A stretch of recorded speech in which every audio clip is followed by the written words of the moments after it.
अब इस निर्णय के बारे में मैं आपको 3-4 चीज़ें बताना चाहता हूँ। मैं कहने से पहले ये आपको बता दूं कि ये करीब 170 पन्ने का है, गुजराती में है। मैं गलती नहीं करना चाहता स्पष्टता और एक्यूरेसी के विषय में। पूरी तरह से हमारे पास अभी अनुवाद भी नहीं है, लेकिन मोटा मोटा बता रहा हूँ मैं आपको, और अगर उसमें कुछ संशोधन होगा तो आपको कल परसों और बात करेंगे। नंबर 1, मानहानि के विषय में एक सिद्धांत कानून का मूल सिद्धांत है, और वो ये है कि आपको किसी स्पष्ट व्यक्ति या स्पष्ट चीज के विषय में मानहानि करनी चाहिए, आरोपित रूप से कम से कम।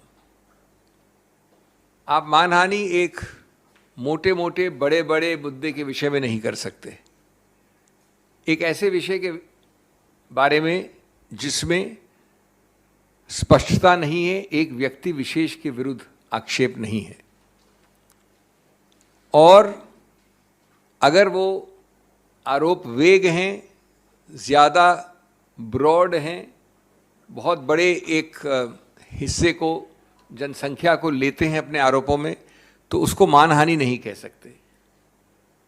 नंबर 2, उससे भी ज़्यादा महत्वपूर्ण, जिस वाक्य के विषय में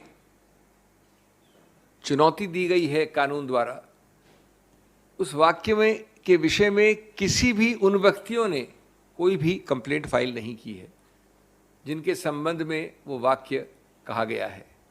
जो भी नाम लिए गए हैं, जो भी चीज़ें कही गई हैं, उनमें से कोई व्यक्ति ने कोई कंप्लेंट फाइल नहीं की।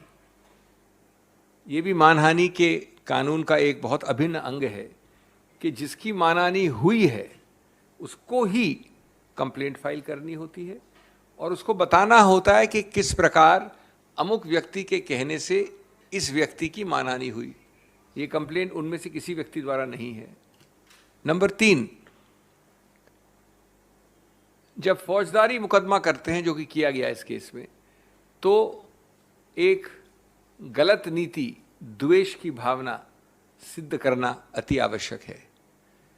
कोलार की अगर आप पूरी स्पीच देखेंगे तो वो जनहित के बारे में है, राजनीति के बारे में है, कीमतों की बढ़ोतरी के बारे में है, बेरोजगारी के बारे में है। उसके दौरान अगर ये वाक्य, जिसको आज आपत्तिजनक माना गया है, जिसको भी चुनौती दी जाएगी ऊपरी अदालतों में, तो भी ये नहीं कह सकता कोई भी कि द्वेष की भावना से, बदमिजाजी से, जानबूझकर, जिसको मैलाफिडे इंटेंट कहते हैं, मैलिस कहते हैं कानून में, ये एक अनिवार्य अंग है इस आरोप का, और जब तक ये साबित नहीं होता पूरे संदर्भ से, तब तक आप नहीं कह सकते कि ये ऑफेंस बना है। ये पूरी तरह से इस केस में साबित नहीं हो सकता है, क्योंकि वाक्य संदर्भ एकदम अलग था। चौथा, और ये चीज़ें अभी जैसा मैंने कहा इसके डिटेल्स चेक करने हैं, लेकिन जो अभी उनको अभी तक तथ्य मिले हैं उसके अनुसार ये मामला काफ़ी अरसे तक एक मैजिस्ट्रेट मिस्टर एक्स के सामने था। जब वो वहाँ था तो याचक ने, कंप्लेनेंट ने बड़े कोर्ट में, हाई कोर्ट में जाकर इस पूरे प्रक्रिया का स्टे ले लिया, रुकवा दिया उसको काफी अरसे तक, कई महीनों तक। जब उस व्यक्ति का स्थानांतरण हुआ या वो उस ओहदे से हट गए, तो ये याचिका जो ऊपरी अदालत में डाली गई थी उसको विड्रॉ कर लिया गया, और ये वापस नीचे आ गई एक भिन्न मैजिस्ट्रेट के सामने, जहां अभी आपको निर्णय अब आया है। तो इसकी तारीखें, इस प्रक्रिया को भी हम गौर से देखेंगे कि एक ठीक प्रकार से ये न्यायिक प्रक्रिया हुई है कि नहीं। लेकिन प्राथमिक दृष्टि से ये चौथा मुद्दा भी अत्यंत महत्वपूर्ण है। 5वां, एक प्रावधान है कानून में, उसको 202 कहते हैं। 202 विशेष रूप से बनाया गया उनके लिए कि अगर वारदात हुई कोलार में और आपने जाके त्रिवेंद्रम में कंप्लेंट फाइल कर दी, वारदात हुई कोलार में और आपने जाके श्रीनगर में कंप्लेंट फाइल कर दी, तो कोई भी मैजिस्ट्रेट उसकी शुरुआत करने से भी पहले, निर्णय तो बहुत बात की बात है, शुरुआत करने से भी पहले एक जांच करेगा कि ये पूरी तरह से आउट ऑफ जुरिस्डिक्शन है या जुरिस्डिक्शन के अंदर यानी अधिकार क्षेत्र के अंदर है कि नहीं है। 202 का इसमें सीधा उल्लंघन हुआ है।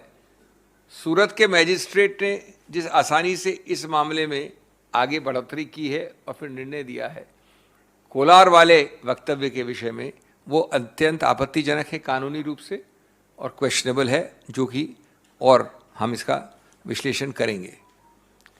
छठा, ये भी सुनने में आया है और जहाँ तक तथ्य हमारे पास हैं जिनको हम चेक करेंगे कि आप जानते हैं कि कन्विक्शन के बाद सेंटेंसिंग, दंड के लिए अलग से हियरिंग होनी पड़ती है। वो अलग से हियरिंग ज़रूर हुई, लेकिन 15-20 मिनट की हियरिंग के बाद जो सबसे ज़्यादा सेंटेंस हो सकता है वो दिया गया 2 वर्ष का। वो प्रक्रिया भी किस हद तक सही है गलत है उसको भी देखा जाएगा। इस सब का मूल निचोड़ क्या है? मूल निचोड़ ये है कि जानबूझकर गलत केसेस को थोपकर आवाज़ को रोकना, बंद करना, डराना, धमकाना, ये प्रक्रिया ये सरकार भिन्न भिन्न रूप से कर रही है। साथ साथ इससे कहीं ज़्यादा आपत्तिजनक वक्तव्य दिन प्रतिदिन इनके द्वारा, इनके मंत्रियों द्वारा, इनके वरिष्ठ नेताओं द्वारा, इनके कार्यकर्ताओं द्वारा को अनदेखी, अनसुनी कर दिया जाता है।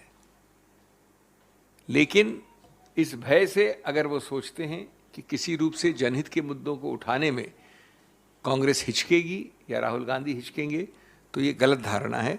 जैसा मैंने कहा, ये एक पहला निर्णय है, सबसे निचले दर्जे का निर्णय है, जो कि हमारी न्यायिक हायरार्की में सबसे निचला दर्जा होता है मैजिस्ट्रेट का। इसके बाद सेशंस कोर्ट ले जाएंगे इसको, और उसके ऊपर भी कई अदालतें हैं।